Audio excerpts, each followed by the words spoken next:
ఈ non veg ఎక్కువ తింటూ ఉంటారు కదా, జనరల్గా నేను కూడా తింటాను, అందరి గురించి కాదు కానీ నేను కూడా 3-4 డేస్ తింటాను బయట, ఫ్రైడ్ రైస్ రూపంలో కానివ్వండి, కేఎఫ్సీలైనా అలాగా. సో ఇట్లా ఇంటేక్ ఎక్కువగా తీసుకోవడం వల్ల నాన్ వెజ్ అనేది ఎలాంటి ఆరోగ్య సమస్యలు వచ్చే అవకాశాలు ఉంటుంది?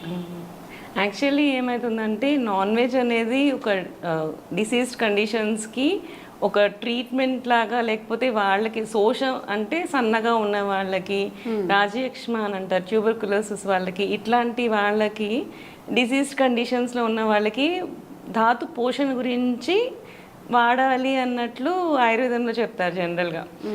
సో ఇలా రెడ్ మీట్స్ ఎక్కువ తీసుకున్నందువల్ల మనకి చాలా ప్రాబ్లమ్స్ వస్తున్నాయి. ఇప్పుడు చిన్న ఏజ్ వాళ్ళకి ఆర్థరైటిస్ వస్తుంది. సో 20s 30sలో వాళ్ళకి, ఈవెన్ 18sలో వాళ్ళకి కూడా కొంతమందికి జాయింట్ పెయిన్స్, ఆర్థరైటిస్ అని వస్తున్నారు.